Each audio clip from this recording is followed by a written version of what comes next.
ئازیزان و خۆشەویستان ئەمڕۆتان شاد و ئەم کاتتان باش. من شەماڵ عەلیم و لەم بەرنمەیە بەرنمێکی تایبەتە لەگەڵ ئێوەی ئازیزم لە ڕێگەی کەناڵی هیواوە پێشکەشی ئێوە ئەکرێ. ئەم بەرنمەیەمان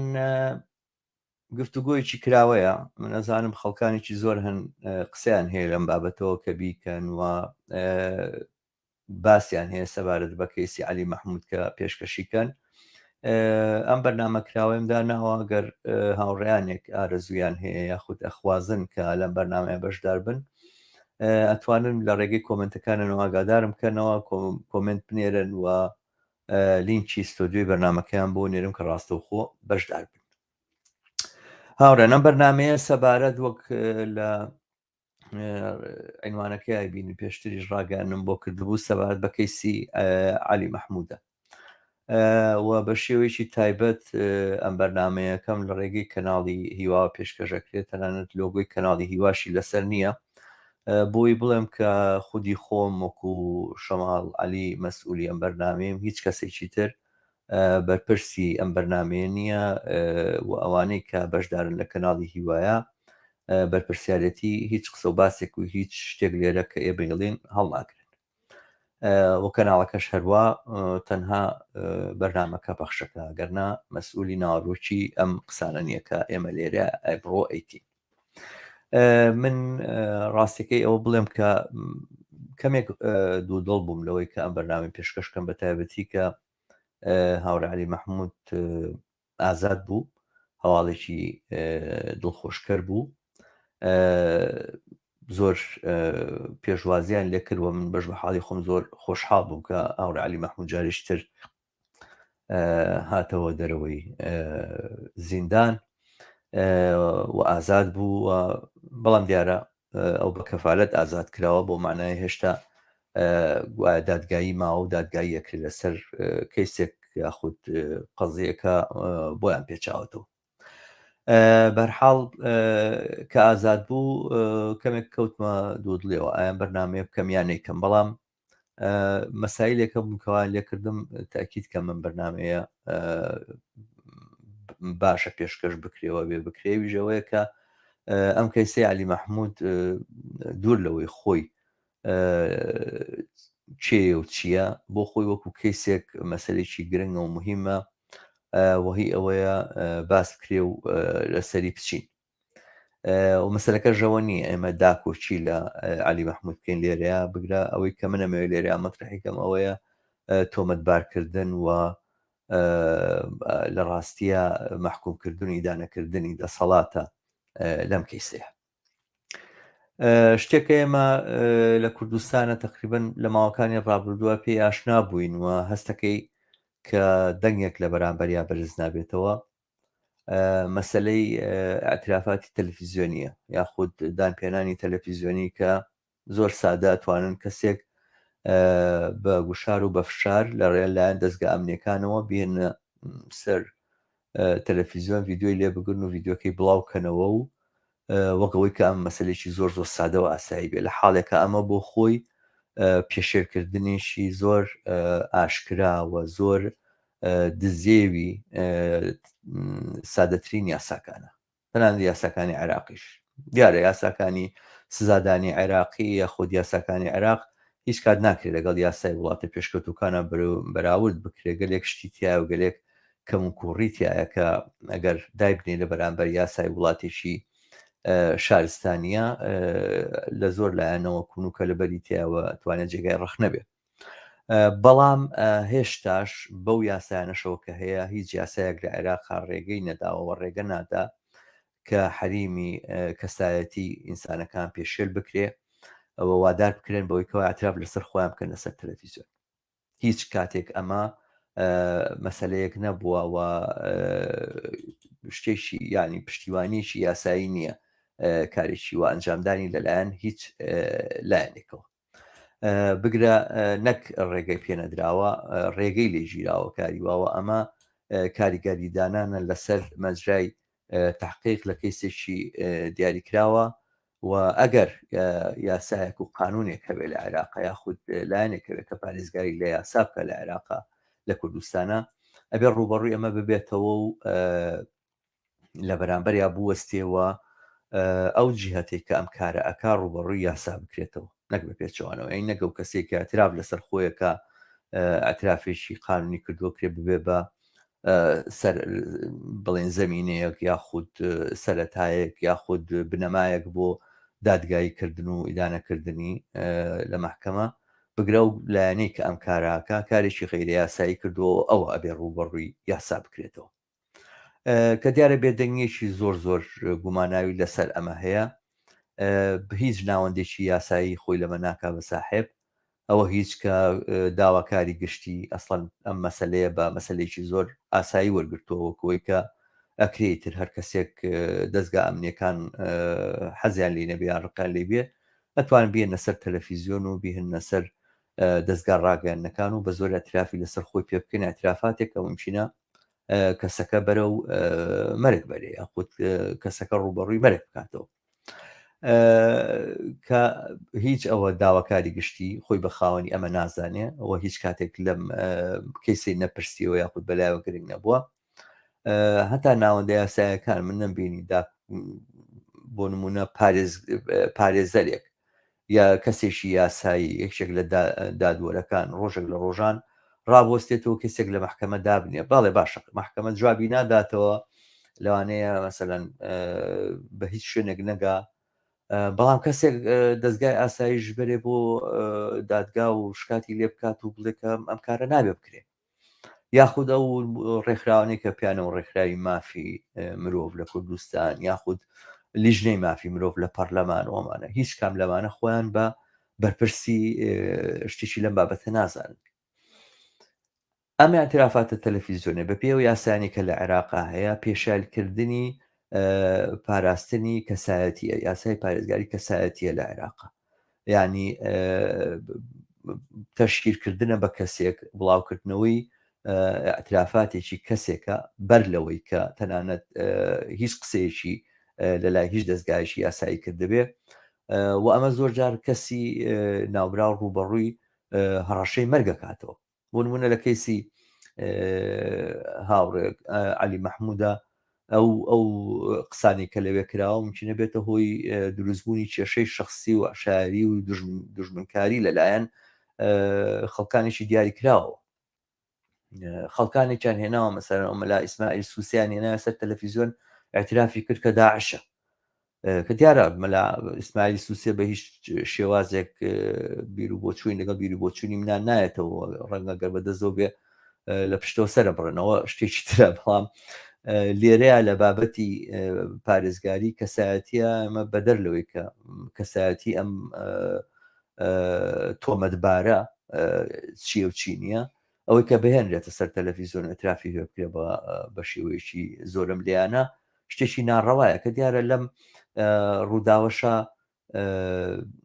ئەوەی کە کراوە هەڕەشەیەکی زۆر ئاشکرایی تاداکردنی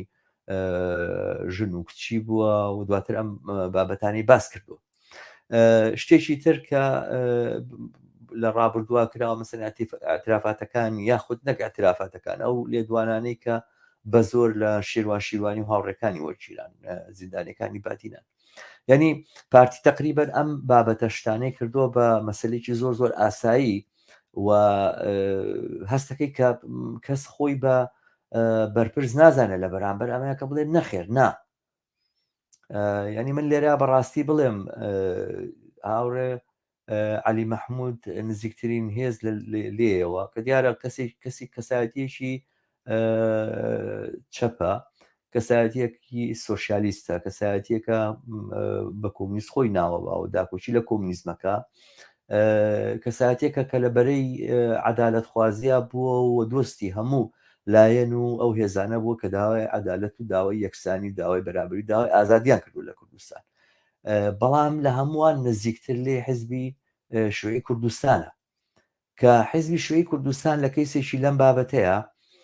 ئەوە هیچ کە هیچ هەڵوێستێکی ڕسمی دەرنەبڕیەوە تەنانەت زۆر خۆپارێزانش سەبارەت بەم کەیسە جوڵاوەتەوە ئەوە حەقیقەتێک و ئاشکرایە کە من لێرەوە شتێک نییە بۆ کەسی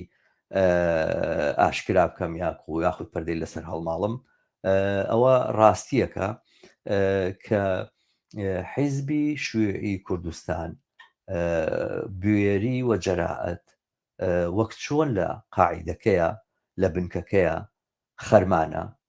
لە ڕابەرایەتەکەیە دەرمانە. حیزبی شوێعی کوردستان حیزبێکە لە ڕابەرایەتەکەیە کەمترین بوێری بوونی هەیە و لەم بابەتە شەوە نیشانیاندا کە زۆر سادە ئەتوانن پشتی هاوڕێیەکی خۆیان چۆڵ بکەن و بە شێوازێکی زۆر هەتاکە ئەو کارانەی کە کرا ئەو بڵێن نامۆشتانەی کە نێررا بە جۆرێک لە جۆرەکان پاڕانەوە بوو بۆ دەربازبوون و بۆ ڕزگاربوونی هاوڕێ عەلی مەحموود بە دوور بوو لە هەموو مووقفێک و هەڵوێستێکی بوێرانە و شۆڕجێڕانە لەم بوارەیە کە جێگەی داخە. بەڵام مەسلەیەکی تر لەوە کە جێگای نیگەرانی و ناڕەحەتیە نەگەوەی کە ئەم ڕووداوە و ئەم کارە نابێتە هۆی ئەوەی کە خەڵک ئیدانەی بکە، شعورەکەی بازێک ئەحزابی تر و هەندێک هێز و لایەنی تر و هەندێک ناوەندی تر و خەڵکانێکە ئەبێ داکۆچی کار بن لە ئازادیەکان و ئەمانە ناوەرۆشی ئەم قسانەی عەلی مەحموودیان وەکو واقعیەتێک قبوڵ کرد و وەرگرت. یعنی چه ئەوانەی کە هەتا داکۆچی لەکەن و چه ئەوانشی کە خەریکن خواستی ئازادکردنی عەلی مەحموود بەرزەکەنەوە ناوەروشی ئەو قسانی کە کراوە لە تەلەڤیزیۆن وەکو واقعیەتێک قبوڵەکەن. ئەمە بە معنایەک لە معناکان بڵین ڕەزامەندیدانە لەسەرکردەوەیشی لەم بابەتە. ینی مەبەستمەوەیە کە کارێکە کراوە پارتیکە کردوێتی تاوانێکی کردووە جەریمەیەکی کردووە تاوانێک و پێشێلکاریی یاسایی ئاشکرای کردووە دەستگای ئاسایشی هەولێر کە عەلی مەحموود دێنێتە سەر تەلەڤیزیۆن و ئەترافاتەکانی بڵاوەکاتەوە. ئەوەی کە لەوەیە ئەوترێ بە نسبەت خەڵکانێکەوە کە ناڕازی لەم شێوازە لە پێشێلکردنی یاسا ئەساسەن بوونی نییە. ینی تەواوی ئەو قسانێکەوە عەلی هاوڕێ عەلی لەوەیە کردوێتی ئەبێ وا وەربگیرێ کە ئەساسەن ئەو نەیوتووە و ئەم شتانەش کە بە زمانی ئەوە هاتووە ئەبێ تەنها وا وەربگیرێ کە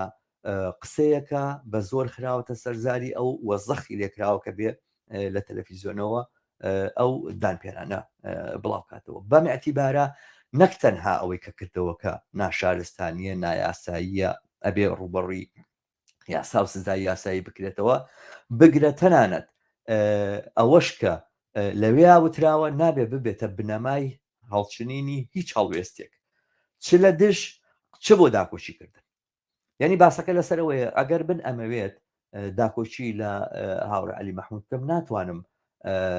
بڵێم بەڵێ ئەو قسانی کە لەوێ کراوە بە جۆری لە جۆرەکان نیشانێ دەکە فێڵێک لە هاوڕێ عەلی مەحموود کراوە گوایە کەسێکی پێ وای لێکراوە کە کەسێک حەشار بداتەوەنە کە ئەنەه چی لەوێ وتراوە لەو بەرنمەیە هەمووی ڕاستی. ئەمە هەڵەیەکە هەڵەیەکی زۆر زۆر زەق و گەورەیە کە هاوڕێیانێک بە تایبەتی لێرەوە بەگەڕێزی زۆرمە سکرتێری حیزبی کۆمونیستی کرێکاری کوردستان تێکەوتووە. ینی هاوڕێ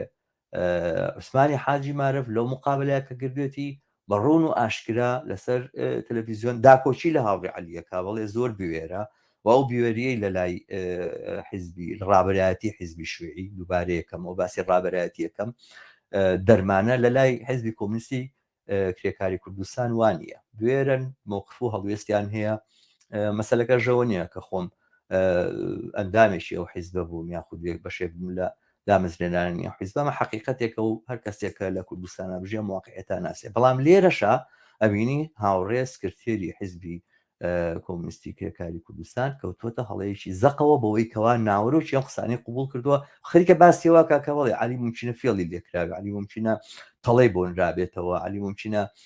کارێکی پێکراوێ بۆی کەوا هین بێ. ئەمە قبولکردنی ئەو قسانەیە هەڵوێستی دروست و ڕاستەقینە ئەوەیە کە ئەم جۆری ئەترافاتە تەلەڤیزیۆنیانە نابێ بکرێ و ئەوەی ئەیکا ئەوە پێشێری یاسای کردووە. هەر شتێکیش لەوەیە وتراوە نە یاعتیباری یاسایی هەیە نە یاعتیباری معنەوی هەیە. یعنی خەڵکانێکی تر ئەوەی کە بیستراوە و باس کراوە دیارە لە ڕێگەی سۆشیال میدیاوە بە من گەیشتووە کە بۆ نمونە ڕێبینی ئەحمەد هەدی باسیەوەی کردووە کە ئێمەوەمانزانی کە عەلی مەحموود لەسەر هەڵوێستەکانی و لەسەر قسەکانی فڕێنراوە کەسە کەچی معلوم بوو کە ئەو تاوانکارێکی داڵدەداوە. کاک ڕێبین تۆ خەریکی کارێکە پارتی ئەیکا بۆی بە ئەیسەلمێنی بە حەقیقەت ئەیسەلمێنی و خەریشی ئەو شتێک کە بە زۆر بەعەلی لەسەر تەلەڤیزیۆن ویتراوە ئیکەی بە ئەساسی داڕشتنی هەڵوێستێک سەبارەت بەم کەیسە ئەمە هەڵەیەکی زۆر زۆر زەقە یعنی ئەزانم تۆ ممکنە بە هەڵەی نەزانی یا ممکنە ئەمە هەڵوێستت بێت لە شوێنی تریشا سابتت کردووە کە زۆر داکۆچی کارێکی سەرسەختی ئازادیەکان نیت و ئەمە ئەتوانێت بگۆڕێ لە قۆناغێکەوە بۆ قۆناغێک ئەتوانێت لە مەسلەیەکەوە بۆ مەسلەیەک ئەتوانێت معنایەکی تر پێیا بکە تەوەهوماتت زۆرە وەهمت زۆرە و هەمیشەتیا هێڵیتەوە لەگەڵ دەسەڵاتداران و ئیستیبدادەکانان بەڵام ئەمە شانست هەیە گەر بە هەڵە بۆ حساب بکەین ئەگەرنا خەتایەکی زۆر زۆر گەورەت کردووە وهی ئەوەیە سەبارەت بەمە داوای لێبوردن بکەیت و داوای لێبوردن لە خەڵکێ بکەیت کە خوێنەری تۆن داوای لێبوردن لە خەڵکێ بکەیت کە تۆ بە داکۆشیکاری ئازادیەکان نەزانن ناکرێت ئاعترافاتی کەسێک کە بە زۆر هێنراوەتە سەر تەلەڤیزیۆن بکەیت بە بنەمای داڕشتنی هەڵوێستێک سەبارەت بەم ئەم هەڵێکی گەورەیە خەتایەکی گەورەیە کە کردوتە واگەر بڵین هەڵەیەکی گەورەیە و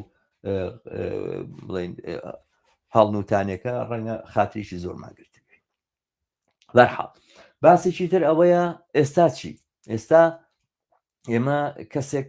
لە زیندان هاتۆتە دەرەوە بە کەفالەت ئازاد کراوە ممکنە هەر لەحزەیەک بژیرە با من لێرە ئەو حقیقەتە بڵێم ئەشتێک لێرە باسێکەم و ئەوانە مۆقفی و مۆزەئی خۆمە و پەیوەندی بەوە نییە کە عەلی سیاسی چیە و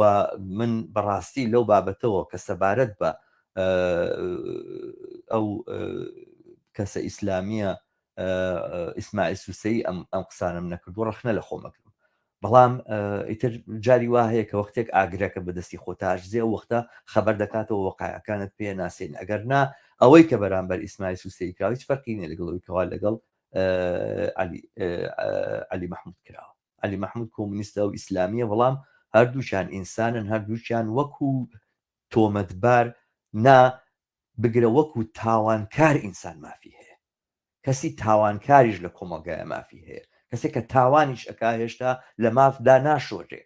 ئینسان کە ئینسانە لە کۆمەلگایە مافی هەیە تۆمەتبارە تۆمەتەکەی بەسەرای ئیسپات بۆ تاوانکارە لایەزال ئەو کەسە مافی هەیە و مافی ئەوەی هەیە کە شخصیەتی پەرێزی کەسایەتی پارێزراو بێ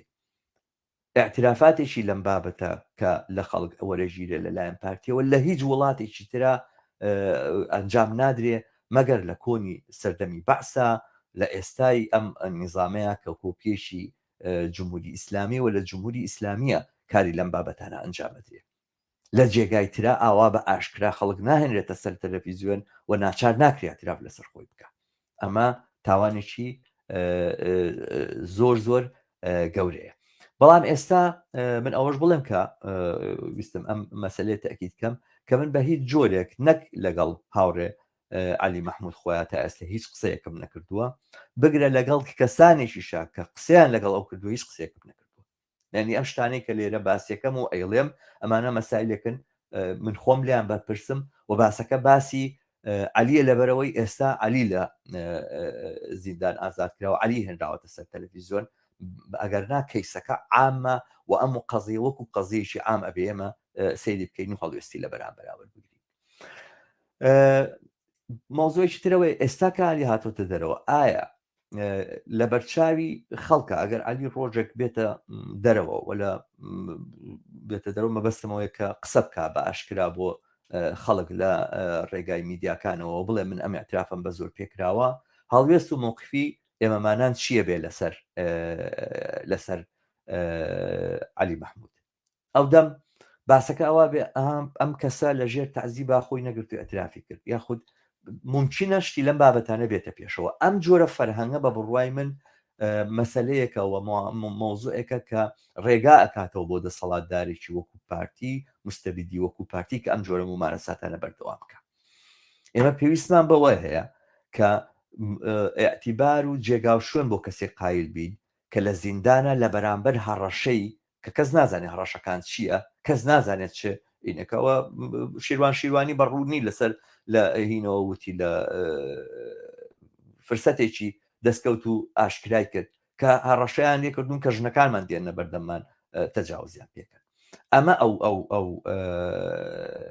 کارانەیە کە پارتی ئەنجامێدا. کەسێک لە دۆخێکی دیاری کراوە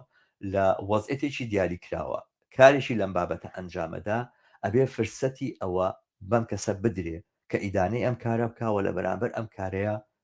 هەڵوێستی دژبەر ڕابگەێنێ و ئەمە بکاتە کەیسێک و قەزیەک لە دژی دەسەڵاتدارێک کە ئەم ممارەسەتە ناکە.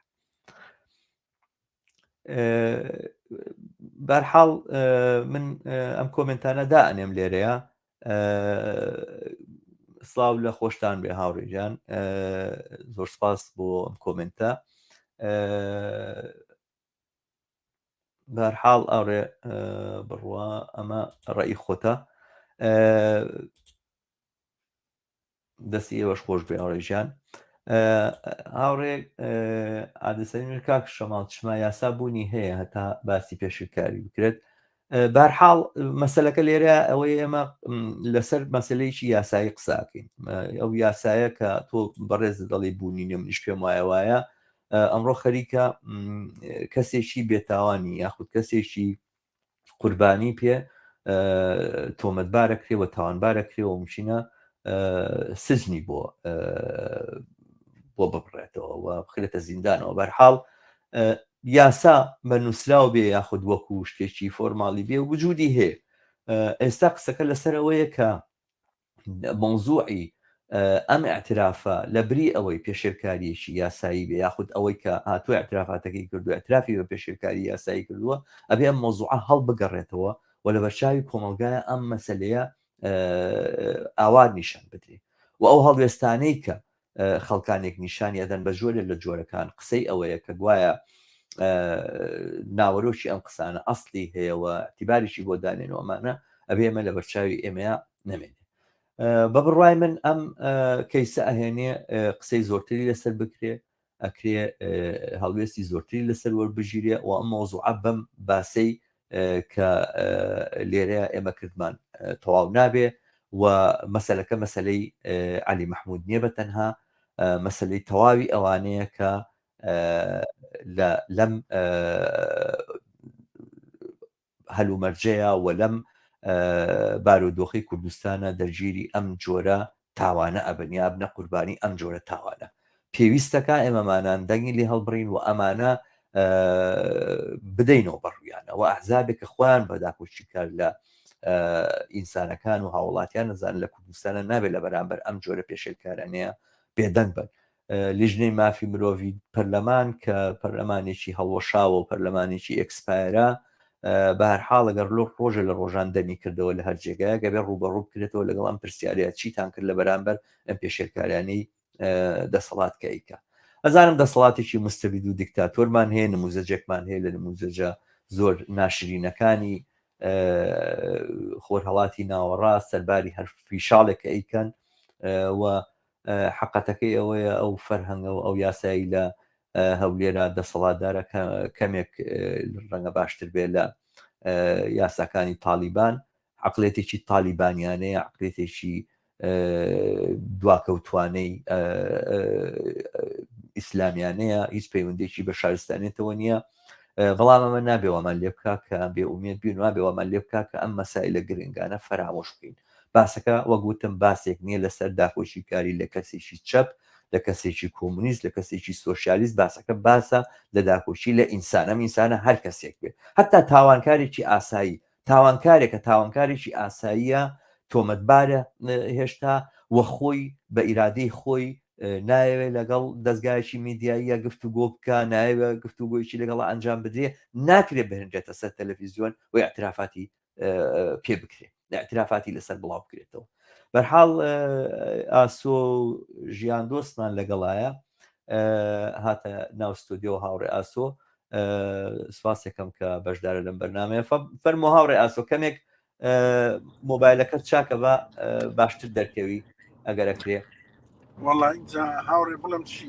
محاولاکەم بەس ترساکەکەم ڕێگام دوورە دەنگم دێ باشە؟ بەڵێ دەنگت دێ باش فەرموو. وڵا شەماڵجان دەستت خۆش بێ زۆر کارێکی باشتر کردەوە بەرنامەیە من زۆر سوودم لە ئەو قسانەی تۆ بینی ئێستا تووشی منیش لەو تیپە بووم کە باست کرد لەو تیپەی کە ئێمە دیفاعی سەرسەختمان لە عەلی کردووە بەڵام ئەوەی کە ئەو ڤیدۆی کە عەلی پیشاندراوە قسەکردنەکە و ئەوانە من هەر بۆ خۆم پێم وابوو عەلی زۆر نۆرمال قسەی کردەوە هیچ شتێکی عەجیب و غەریبی نەوتووە بەڵام ئەوەی کە تۆ ئێستا باست کرد ڕاستەکەی من کەمتر ئەو دیوەیم بۆ گرنگ بۆ یان ئەو دیوەی ویستومە قسەی لەسەر بکەم کە ئەو دیوەیە کە بۆچی هەر لە یەکەم لە حەزەیە و بەچ حەقێک و بەچی یاسایە خێرا ئینسانێک دێنە سەر میدیا و ئاعترافی پێکەن و ئەیێنن ئاعترافش نەبێ هەر قسەکردن بێ کە ئەمە هەمووی بە تەقیقی دەست خۆش بێ ینی ئەم ڕوودکردنەوەی تۆ منیشی فێر ئەوە کرد کە بینینی منیش بۆ ئەو ڕووداوە بە نوعێکی تر بێ و 100% لەگەڵ قسەکانتان دەست خۆش بێ واوە تریش بکەێ بەڕاستی عەلی سیاسی هاوڕێی زۆربەی زۆرمانە ئێمە هەمومان لە چەند ساڵی ڕابردووە لە ئەوروپا کاری سیاسیمان کردووە لە کوردستان هەمومان بەر یەک کەوتوینە لە کەیسی جۆرا و جۆرە هاوکار بووینە پێکەوە بووینە ئیشمان کردووە حەقبە منیش بەر عەلی کەوتومە و کارمان کردووە کەسێکە لەوەتیش بە تاریخی ئینسان کە قسە لەگەڵ خۆیاکە کە تاریخی ئەبینێ ئینسانێکە ئەوەی کە مهم نە بێ ژیانی شخصی خۆی بۆ ئیشکردنەوە لەسەر ئینسان هاوکاریکردنی ئینسان ئیشکردن لەسەر دادپەروەری عەدالەتی باشترکردن مرۆڤ بوون هەموو ئەمانە ئیشی مرۆڤێکە کە کردوێتی و هەزارەها بەڵگە هەیە بۆ هەمومان کە بینیمانەوە ئەی بینین بۆیە ئەوەی بەرامبەر باو کرا ڕاستی بۆیە کراکە ئەو بەشەرێکی تر بوو کە ئەم بەشەرێکە ئێمە باسێکین کە کەسێکی سیاسی و پارتیش و دەسەڵات بەگشتیش و بە تایبەتی پارتی ژەوی زیاتر لەوێشە چالاگۆ لە هەولێرە وە قسەکردنەکانی وا و کاروبارانی کە پێشتر کردوێتی حتمما بۆ فرسەتێک گەڕاون نقطەیەکی لەسەر بدۆزنەوە لەسەری بگن و گەورەیکەنەوە کە عەلی ئەم کارە و هەموو کارێکی هەموو جوانی بۆ ئینسان گەڕانەوەی ئیرادێ بۆ ئینسان و من حتا ئێساش پرۆفایلەکەم هەر ئازادی عەلی سیاسی و کە فریان نەکەوتومە لای بەم کە ئەم شەو مادامە ئازاد کرا و پیرۆزبایی لە خۆمان و لە هەموو مرۆڤ ئازادی خوازەکانەکەم و هیوادارم بە قەولی تۆوتنی ئێمە سار نەبینەوە بەرەی ئازادیان بەرەیەکە لە کوردستانە وجودیە بۆ لە چەند ساڵی ڕابردووە نەکەمێک زۆر سارد و سڕی پێوە دیارە لەم دەورەیە خەڵک بێئومێد بووە لە کارکردن لە ئیشکردن لەسەر ئازادی لە فراوانکردنی مەودای ئازادی لە ڕوبەڕووبوونەوە بەرامبەر بەم هەموو بێڕێزی و بێحورمەتی بە ئینسان نەکرێ لە کوردستانە بۆیە منیش دەنگی خۆمە خەمە پاڵدەنگی تۆ هەموو ئەوانەی تر ڕاستی زۆر گرینگە جارێکی تر ئێمە ئەبدەیتی خۆمان بکەینەوە یەکگرتوو بین کۆبینەوە قسە بکەین بیر و ڕابگۆڕینەوە بۆی بتوانین بەرەیە کە بەرەی ئینسانە بە ئینسانە ئەو ئینسانانەی کە ژیانی کۆمەلگایان بۆ گرینگە ئەم بەرەیە تەقویری بکەین باشتری بکەین گورج و گۆڵی بکەینەوانێ و پێویستمان بە ئەکرێ ئێمە لە هەندێک شتا جیاوازین بەڵام خاڵێکی سەرەکی کە هەزارانی وەک ئێمە کۆکاتەوە ئازادیە ئیتر تۆ ئەکرێ نووسەرێک بی ئەدیبێک بی سیاسێکی تربی حیزبێکە بێ بەڵام ئازادی بۆ هەمومان معنای هەیە و بۆ هەمومان گرینگە و هیوادارم بتوانین ئەو بەرەیە بەهێزکەین و بتوانین ئەبدەیتی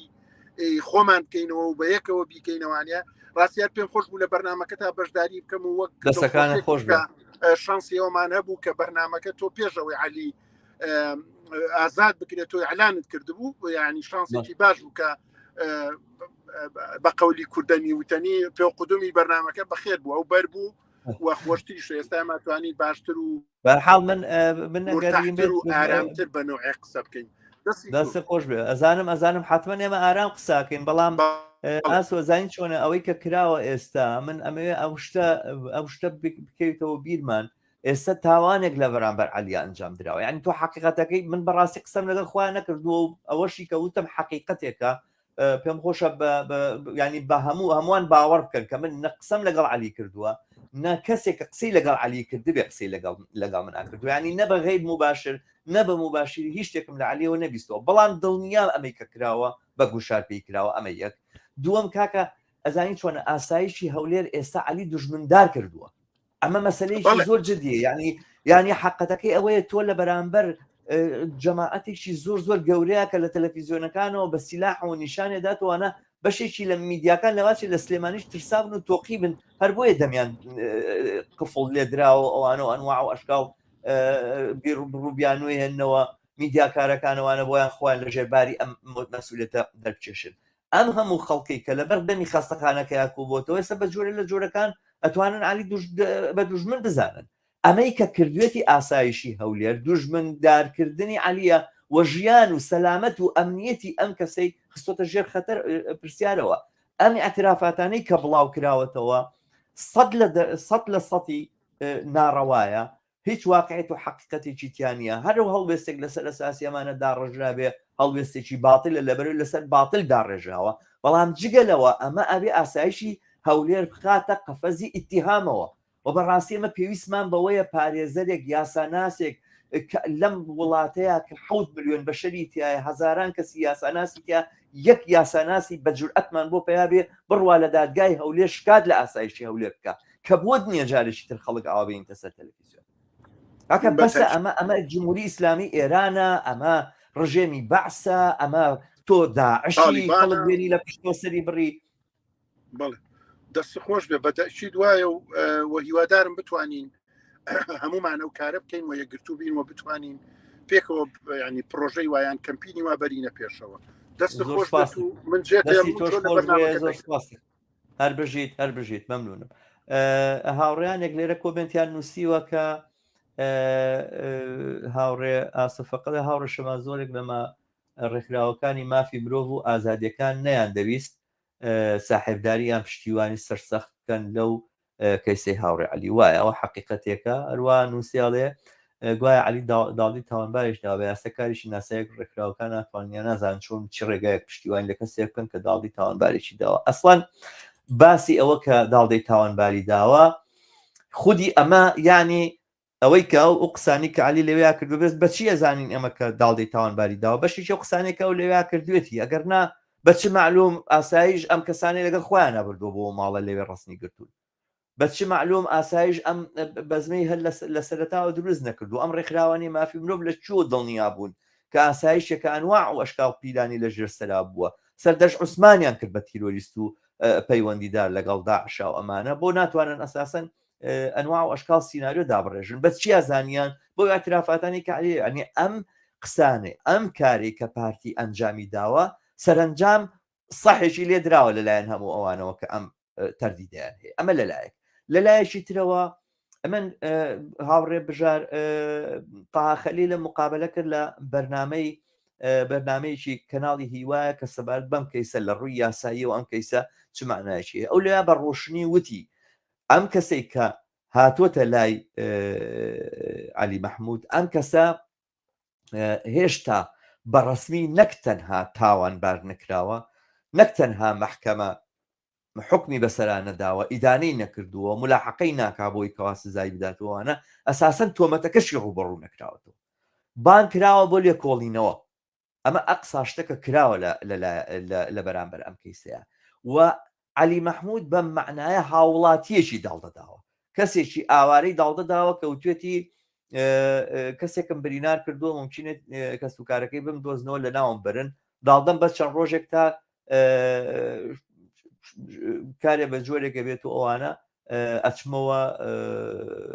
بەردەستی دەسەڵات. بەرحاڵ ئەقساشتەکەی ئەمەیە، ینی ئەگەر حتا ناوەرۆکی ئەو شتانشکە عەلی مەحموود وتێتی لەسەر تەلەڤیزیۆن وەری ئەگری ئەمە حقیقەتی ئەو کەیسەیە بە چ معنایەک وە بە چ یاسایەک ئەکرێ عەلی مەحموود بە تۆمەتبار و تاوانکار بزانێ. ئەکرێ بە ناتوانانی هیچ تۆمەتێک ڕوبەڕووی عەلی مەحموود بکەیتەوە لە هیچ جێگایەکەوە ڕانەگەێنراوە کە ئەم کەسە مەحکومە بە کوشتنی ئەنجام داوە، مەحکومەوە هەر کەسێک معلوماتێکی دەستگیر بوو ئاگادارمان کاتەوە. شتی لەم بابەتانە نەوتراوە تا ئەمە ڕێگە بگرێت لەوەی کەوا داڵتەی ئەم کەسە بدرێت. بەم معنایە ئەمەی کە کەیسێکە دروست کراوە بۆ عەلی سەر لەبەری غەیرە یاساییەوە شتێکە هیچ پەیوەندێکی بەو یاسایانەوە نییە کە لە کوردستان و لە عێراقا مامەڵی پێوەکرێت. ئەمە ئەو تعلیقەی منە لەسەر ئەمە کە بە بڕوای من پێویستەکە ئێمە لەم بابەتەوە وردبینی بکەین و لەم بابەتەوە پێویست بەواکە کە ئەو کەسانەی کە یاساناسن جورئەتی ئەوە بکەن ئەکە لە کەیسێکی دیاریکراوی عەلی مەحموودا ناوێریت جورئەت ناکەی وەکو هاوڕێت بژار تا خەلیل وتی مەعاش لە تۆڕی لۆکز ناسکترەوە تەوێ ئەترسی مەعاشەکەت لە دەست بدەیت ئەمانە هەمووی بەرحاڵ ممکنە معنای هەبێ بەڵام خۆ ئەکرێ معلوماتی یاسایی بە خەڵک بدەن ئەکرێ بەرنامە دابنێن وەکو چۆن دکتۆرەکان هەندێک دکتۆر دیانن زانیاری یاسایی بڵاوکەنەوە بێن زانیاری یاسایی بڵاوکەنەوە ئەم کەیسانەی کە ئەکرێ وەری بگرن و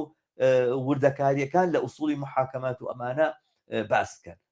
یعنی ئێمە زۆر جار لەناو کەسانی هەتاکو چەپیشە هەندێک کەسم بینی کە خۆی بە چەپەزانێوانە لەسەر فەیسبوک نووسێتی عەلی مەحموود تاوانێکی ئەنجام داوە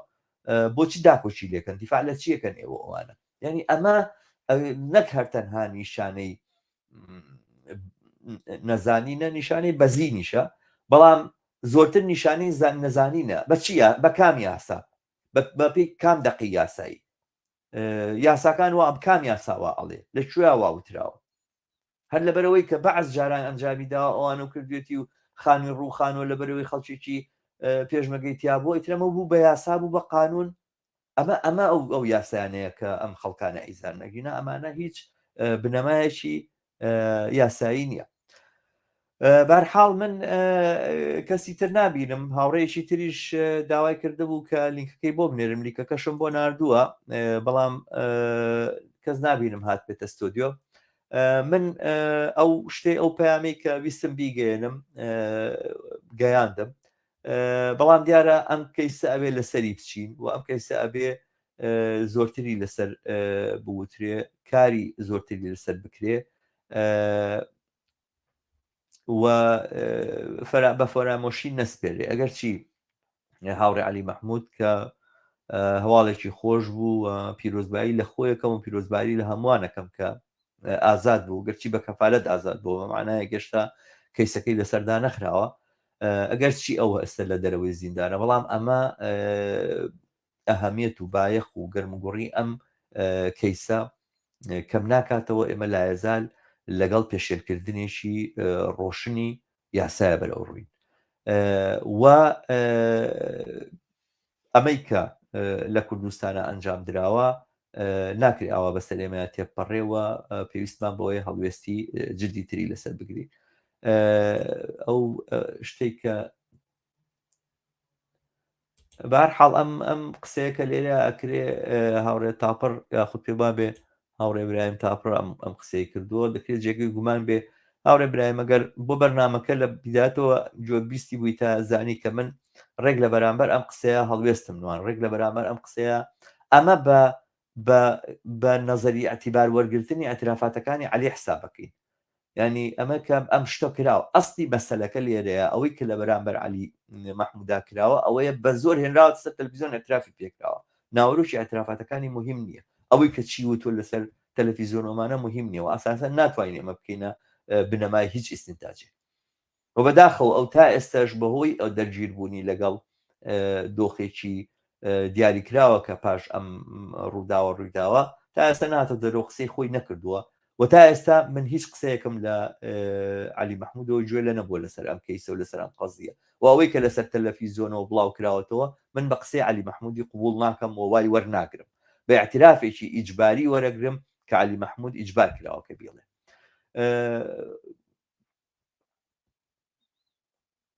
بەڵێ ئەوە ڕووداوەکە ڕۆژی عارفە بووە دواتریش جەژن بووە کام ڕۆژیان ڕاگەیان ئەو کەسە تاوانبەرە داخوا لە دادگا تەربەگەی هەنە تود و تۆڵە بەرحاڵ ئەوەش مەسەلەیەکە ینی ئەسڵەن مەحکەمە فریان نەکەوتووە لەم ڕۆژانەیە هیچ بڕیاریشی دیاری کراو دەرکاوە هیچ قرارێک بڵێن ئەنجام بدا دەری بکات تاکو ئاسایش بە جۆرێک بڕیاری دادگای جێبەجێ کرد بێنە ئاسایش تۆڵەیەکی کۆنەقینی لە عەلی مەحموود کردەوە ئەو بەڕاستی بە هۆکاری ئەو هەڵوێستانی کە لە ڕابردووە بووی دەرگیری ئەو کێشەیە بووە باش سوورەت من هاتمە کۆتایی بەرنامەکان بەداخەوە کە هاوڕیانی تر قراروا بوو بەشدار بن بەڵام دیارە نەکرا کە بێنە ناو ستۆدیۆوە من پەیامەکەی ئەوەی کە مەبەستم بوو بێڵێم ئەو شتێکە بەنیاز بووم قسەی لەسەر بکەم و ئەوانە من ئەو قسانم کرد وەگوتم داواژەکەم لە هاوڕێیان کە ئەم بەرنامەی و ئەم باسانە لە ڕێگای خوانەوە بڵاو بکەنەوە پێشوازی لە هەر کۆمنتێک لە هەر ڕەخنەیەک لە هەر بڵێن وەڵامدانەوەی گەکەم ناوی ئەحزابم هێنا ناوی ئەفرادم هێنا من خۆم بە خاوەنی قسەی خۆ مەزانم و ئامادەم وەڵامی هەموو جوابێک بدەمەوە کە جواب بدرێتەوە بەم شتانێک کەوتم بەم جۆرە دێمە کۆتایی ئەم بەرنامەیە زۆر سپاستانەکەم کە بینەر بوون تا یەکتر دیتنەوەیکی تر لە بەرنامەیەکی ترە بە شادی و کامەرا ئینتەرنەت هەر بشین